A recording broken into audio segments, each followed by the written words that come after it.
Write an ebook for your small business. Brought to you by Merchant Processing Central and the Kindle and Amazon Publishers groups at ePublishingGroup.net. MerchantProcessingCentral.com is a website where you can find answers to questions you may have about credit processing, how to accept credit cards, and other non-cash alternatives for your business. ePublishingGroup.net is a website connected to Meetup and LinkedIn groups for writers and business owners, or others interested in writing and publishing through the e-publishers. It is not affiliated to any of the e-publishers.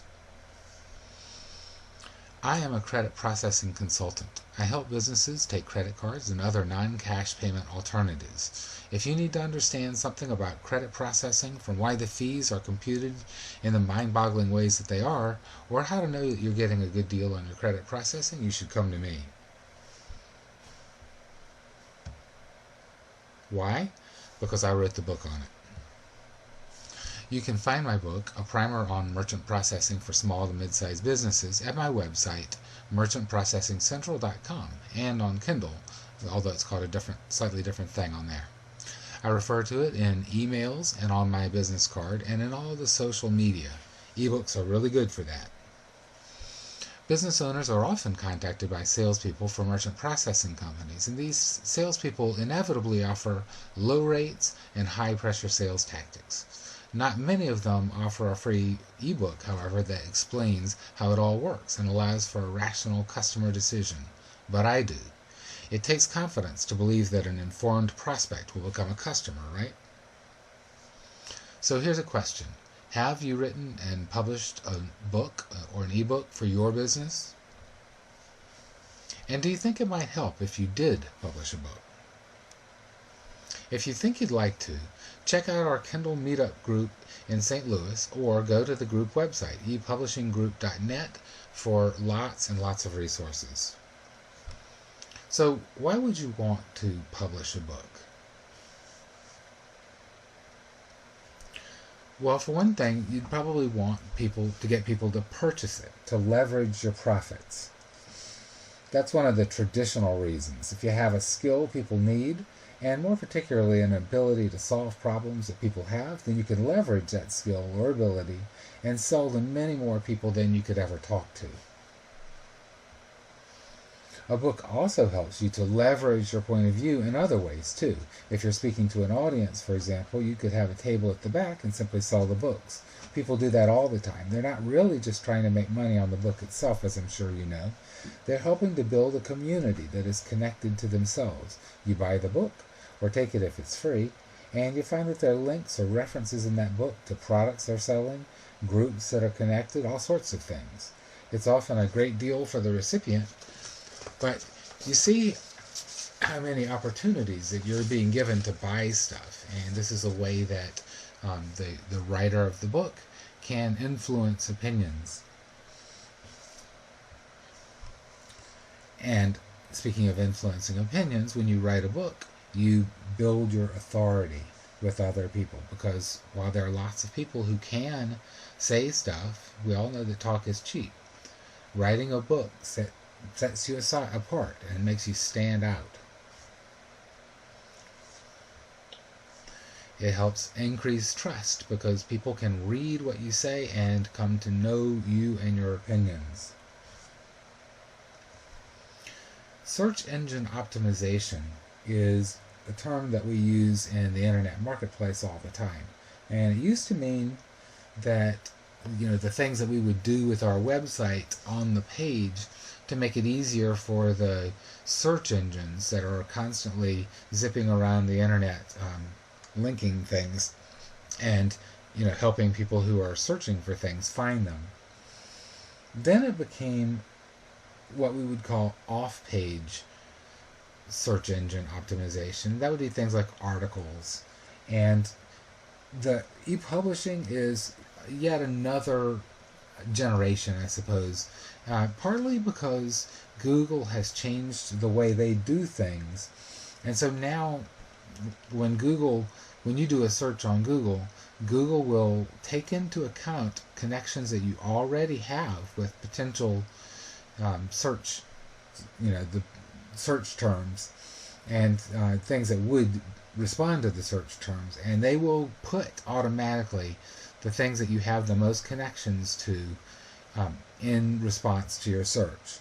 And so what that means is that if you've put a book out and people have used that book to link to various things that you've also put out there, then when the person Googles what they were looking for, let's say you're a plumber and you've created a book on plumbing and you've linked it to your Twitter account and to your Facebook account and to other accounts, well then if you start Googling the term plumber, your name is likely to come up first. And then, of course, even more ideally than that is they'll get to know you and they'll simply bypass the Google search altogether and they'll go to somebody that they know and trust. So print books are useful. I'm not going to say that they're not. Many of the same advantages come from print books as from electronic books. They definitely have their value.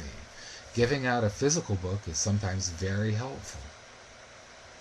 Print books do convey value differently to people than ebooks. They are tangible and you can put them in someone's hand.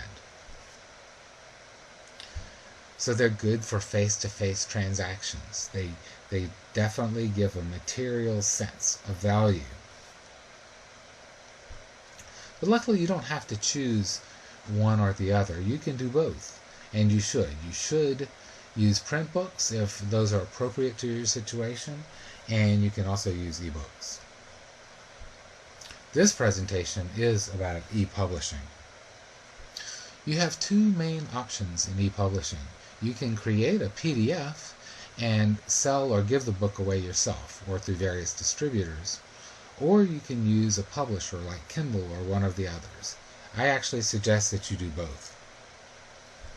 There are lots of reasons to make your book a PDF and yourself. You can sell it as a product all by itself. You can use it as a lead magnet for your website so that people will sign up to get the book for free and give you their name in exchange. You can give it away as a special bonus with your other products.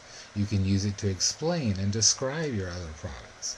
You can put it on your business cards to add value to them. Put it on your social networks to increase attention to those sites. And I'll bet you can think of lots of other reasons too. All of these things increase your status, and if your book has links in it to products, services, and or websites, it will generate leads for you all by itself, enhance your search engine optimization, and build direct relationships with your prospects and customers. So what about publishers? Instead of doing it by PDF form and selling it on your own, you might go to Kindle or one of the other publishers. Kindle is the ebook part of Amazon, as you probably know, and Amazon's search engine is one of the largest search engines there is. There are other e-publishers, and it does make sense to publish with them, and there's no reason you couldn't most of the time. But Kindle does own approximately 50% or more of the e-publishing market, so if you have to start with one, it's the way to go if you're trying to hook up with a bookseller.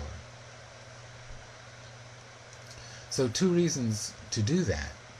One is that you can open yourself to a large market, and Amazon will advertise for you sometimes. There's good money in this. The deal compares very favorably to the print press, and it's not exclusive. So as I've said before, you can publish on Kindle and you can also publish a print book. But Amazon does have some major advantages. They are the place where most people who are looking for books nowadays go, and if you can be found on there, people are able to purchase your book with a single click of the mouse, and Amazon really takes it from there. You've probably noticed, if you've bought books on Amazon, that they have a feature where if you buy a book, they will immediately tell you that people who bought that book were also interested in other books. So that's really great advertising for you. Additionally, on your own book, you can put links to your other books, so that as you put more and more books on Amazon, then they create a sort of exponential growth in the sales. Another advantage, though, to using the ebook publishers is that when you publish on Kindle and the others, you will get an author page and an about the book page that are both searchable and create search engine optimization for you. These things are true of the other e-publishers as well, obviously, and the point is that while Amazon is one of the major search engines, it's probably second or third largest search engine out there. So to have your author page on there and to be searchable and findable on Amazon is a great advantage, even if the people are not going to buy the book from Amazon. Again, you're going to have these connections that people will have to you for Google searching and otherwise, because Google will pick up Amazon searches. For further information on why to write a book or how to do that, or help with some of the more technical aspects of publishing to Kindle, for example, check out our LinkedIn group or our meetup group, Kindle, Amazon, and book publishing authors in and around St. Louis. And go to our website, ePublishingGroup.net. You'll find other people there who are writing ebooks and publishing them and get a tremendous amount of information there for free. You'll find the links that you need to get there below in the About This Video section. So just look below and you'll find the links to our LinkedIn and Meetup groups, as well as the website. Thank you very much. Again, this is Ken Joubert with Merchant Processing Central, merchantprocessingcentral.com. Please check us out if you need help with your merchant processing. I will give you an individual processing audit that will tell you what you are paying and show you how to lower that cost.